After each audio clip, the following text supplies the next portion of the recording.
Hi, this is Ed from Exotic Blanks. This week I got a phone call from somebody who told me that we have no instructions for a shaving brush. So I thought I'd put together a video showing you how you can turn the shaving brush. I'm going to be drilling the blank on the lathe. You can see I'm holding it with a scroll chuck. And this actually shows it after it was drilled because I forgot about this picture until the end. But you set it up on the scroll chuck and then try to get your hole in the center. In other words, you're lining up your drill bit with the center of the scroll chuck and the pieces in between. Then once you've got it centered, then you can go ahead and tighten down the piece in the scroll chuck. And then you will be pretty much close to center all the time.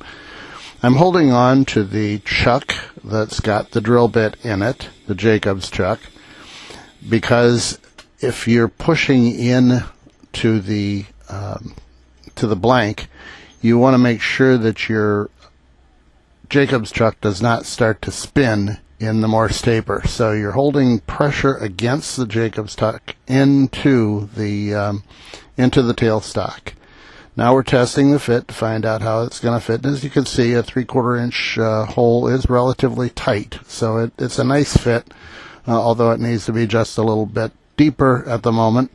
So we bring that forward, and again we're tightening it up and trying to get a little bit deeper into the blank.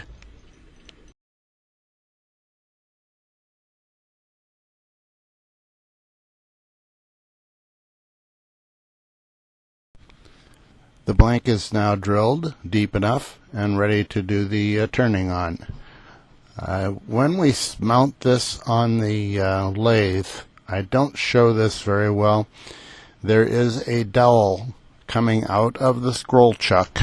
It's a 3/4 inch wood dowel that I cut to fit into the scroll chuck, and it is pushing into the hole that we've made for the brush.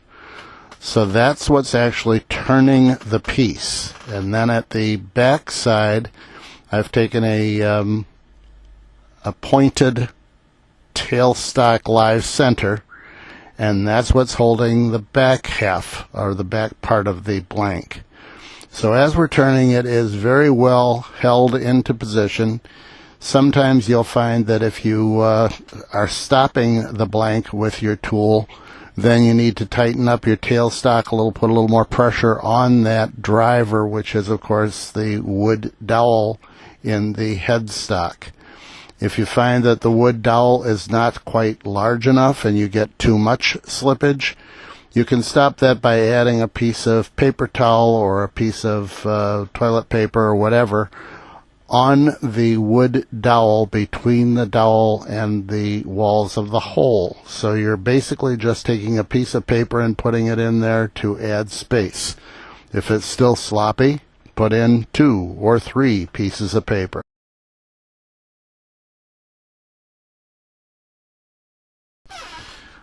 I am using a 1-inch skew, and it is taking cuts fairly reasonably well.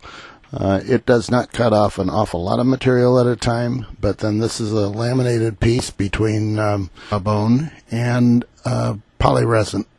So when we have a cast piece like this, I'm always a little careful not to try to take off large pieces, because you can, of course, separate the polyresin from the bone. That's not a desirable result. So if we take it slowly, a little at a time, it will get done, although it seems like it takes forever. The speed that I'm going is around 3,000 RPM. It's really not difficult cutting, it's just very slow cutting.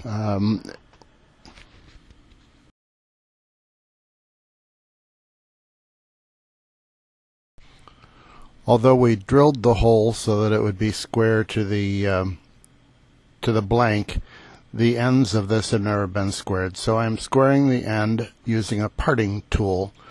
As we've discussed, there's a piece of wood doweling that's holding this in place, and so I can actually see that wood doweling, and I've left myself about 1/4 of an inch between the scroll chuck and the actual material, the blank.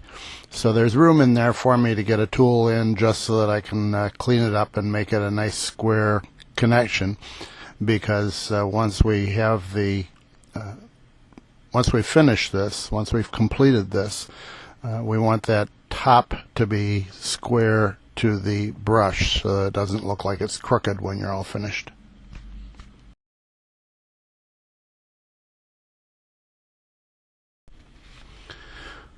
From here on, we're going to kind of move along and do a lot of turning. So I haven't included all the turning. I've edited out a good part of it. I used a round tipped carbide tool. It worked out pretty well. You can see here this is a tight shot on the actual look of the piece. It is bone and it is resin, so there are some areas that have got holes and there's some irregularity. First thing that I thought I'd do is do a little sanding on it. So I took some 320 grit cloth and started to sand it a bit to smooth it out and see if I could get some of the bone issues taken care of. It worked out pretty well, and here you see I'm taking some BLO, boiled linseed oil, and cleaning up the piece, just trying to get rid of the sawdust and get the thing so that it will look good when we put a CA finish on it. Because the bone is porous, as most bone is, I think that it's a good idea to use a CA finish. I came across this with very thin CA, with thin CA for one coat, and then let it dry for probably 10 or 15 minutes and came through again with another thin CA coat and checked to see where I had left any kinds of gaps. Then I put it on, as you're seeing on the video, with medium CA, and that I put several coats on. It was put on and then wait for a little while and then put on some more and wait for a little while and so forth. I wanted to get a good solid coating on it because it should look nice when you're finished. And here's the actual finished shaving brush. I think it turned out pretty nice, and I thank Tom Barron, who made the alligator bone blank for us, and you can find that at Exotic Blanks. Thank you all for watching. Have a good day. This is Ed from Exotic Blanks. Bye now.